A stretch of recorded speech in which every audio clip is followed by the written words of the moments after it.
Sneha steel and furniture centre Salgare. आमच्याकडे steel भांडी, संसार उपयोगी साहित्य, sofa set, furniture, cooler, dining table, आटा चक्की व इतर साहित्यांचे एकमेव ठिकाण एक, व्हरायटी अनेक। आता शुभ मुहूर्ताची सुरुवात सलगरे ते स्नेहा स्टील मधील खरेदीनेच।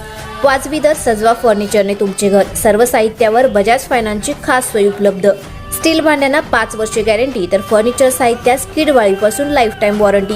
खात्रीशीर खरेदीसाठी मिरज पूर्व भागातील एकमेव ठिकाण Sneha steel and furniture centre Salgare. आमचा पत्ता रवींद्र वसनिकेतन शेजारी सलगरे। संपर्क 90 96 25 91 38।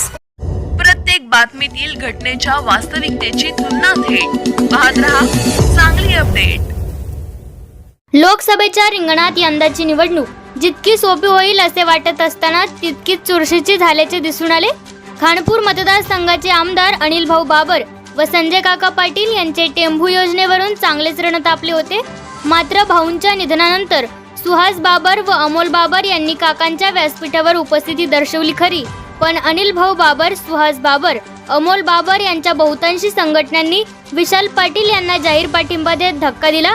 त्यामुळे बाबर हे स्वतः जरी काकांच्या प्रचारात असले तरी कार्यकर्ते मात्र विशाल पाटील यांच्या सोबत आहे हे चित्र आधी स्पष्ट झाले होते। यामध्ये सर्वात महत्त्वाची व्यक्ती म्हणजे आटपाडीचे अध्यक्ष या नावाने ओळखले जाणारे तानाजीराव पाटील, अनिल बाबर यांचे खंदे समर्थक असणारे तानाजीराव पाटील यांचीही भूमिका तितकीच महत्त्वाची ठरलेली आहे। सध्या ईव्हीएम मशीन मधील एक व्हिडिओ व्हायरल होत असून तानाजी पाटील यांचा फोटो मशीन समोर ठेवून विशाल पाटील यांच्या चिन्हासमोरील बटन दाबले असल्याचे या व्हिडिओमधून स्पष्ट होत आहे। या व्हिडिओमधील व्यक्ती नेमकी कोण आहे हे स्पष्ट होऊ शकले नसले तरी तानाजीराव पाटील यांच्या समर्थकांचा सोशल मीडियाच्या माध्यमातून हा व्हिडिओ व्हायरल केला जात आहे।